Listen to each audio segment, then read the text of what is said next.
Hello all, welcome back to our channel. నేను పద్మజ అండి.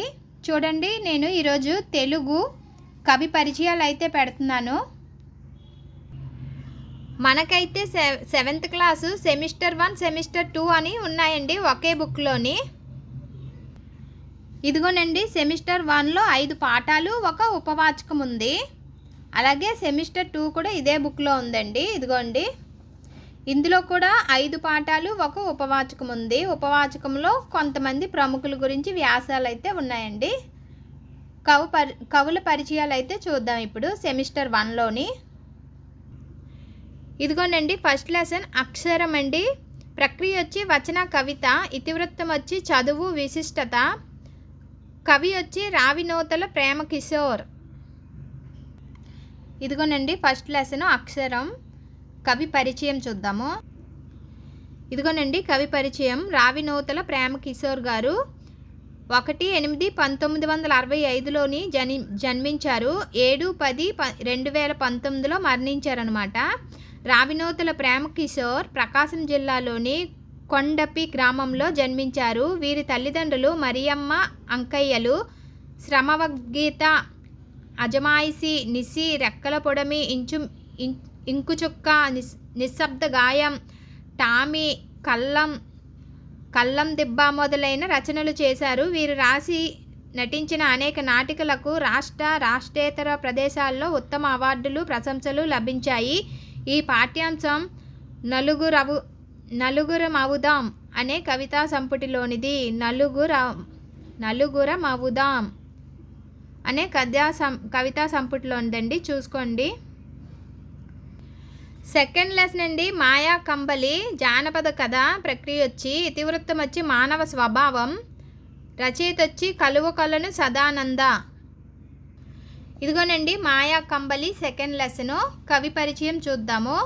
కవి పరిచయం వచ్చి కలువకొలను సదానంద గారు 22వ తారీఖు 2వ నెల 1939 జన్మించారు. 25/8/2020లో మరణించారనమాట. కలువకొలను సదానంద చిత్తూరు జిల్లా పాకాలలో జన్మించారు. 1992లో జాతీయ ఉత్తమ ఉపాధ్యాయుడిగా ఎంపికయ్యారు. పిల్లల కథలు శివానందలహరి, విందు భోజనం, చల్లని తల్లి, నీతి కథ మంజరి, తుస్సన్న మహిమలు, పరాగభూమి మొదలైన రచనలు చేశారు. చందమామ కథలు, వార్తాపత్రికల్లో కథానికలు రాశారు. 1966లో బంగారు నడిచిన బాట నవలకు కేంద్ర ప్రభుత్వ విద్యాశాఖ బహుమతి, 1976లో నవ్వే పెదవులు, ఏడ్చే కళ్ళు కథా సంపుటికి ఆంధ్రప్రదేశ్ సాహిత్య అకాడమీ అవార్డు, 2010లో అడవి తల్లి పిల్లల నవలకు కేంద్ర సాహిత్య బాల సాహితీ అవార్డు లభించాయి. ఈ పాఠ్యాంశం మాయా కంబలి సంపుటి నుండి గ్రహించబడింది. చూడండి, చిన్ని శిశువు. ప్రక్రియ వచ్చి పదకవిత అండి. ఇతివృత్తం వచ్చి శైశవ వర్ణన, తాళ్ళపాక అన్నమయ్య గారు రచయిత. ఇదిగోనండి, చిన్ని శిశువు థర్డ్ లెసన్ వచ్చి. ఇదిగోనండి, మనం కవి పరిచయం చూద్దాము.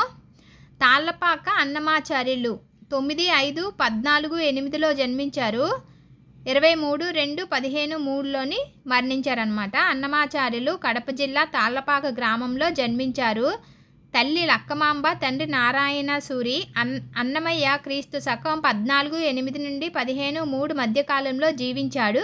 అన్నమయ్య తెలుగులో తిరుమల శ్రీ వెంకటేశ్వర స్వామిని స్తుతిస్తూ 32,000 సంకీర్తనలు రచించిన వాగ్గేయకారుడు. అవే కాక 12 శతకాలు, ద్విపద రామాయణం, సంకీర్తనల లక్షణం, శృంగార మంజరి, వెంకటాచల మహత్యం మొదలైనవి కూడా రచించారు. ఇందులో కొన్ని అలభ్య రచనలున్నాయి. అన్నమయ్య తన రచనలను శ్రీ వెంకటేశ్వర స్వామికి అంకితం చేశారు. అన్నమయ్యకు పదకవితా పితామహుడు అనే బిరుదు ఉంది. పదకవితా పితామహుడు, చూసుకోండి. నెక్స్ట్ లెసన్ చూద్దాం. నెక్స్ట్ లెసన్ మర్రి చెట్టు అండి. ప్రక్రియ వచ్చి స్వాగతం. స్కెచ్ అని కూడా ఉందండి, చూడండి ఇక్కడ. ఇతివృత్తం వచ్చి సహానుభూతి, త్రిపురనేని గోపీచంద్ గారు రచయిత. ఇదిగోనండి, 4th లెసన్ మర్రి చెట్టు. త్రిపురనేని గోపీచంద్ గారు 8/9/1910 జననం, 2/11/1962 మరణం అనమాట. త్రిపురనేని గోపీచంద్ కృష్ణా జిల్లా అంగలూరు గ్రామంలో జన్మించారు. తండ్రి త్రిపురనేని రామస్వామి, తల్లి పున్నమాంబ. ధర్మారెడ్డి మమకారం. తండ్రులు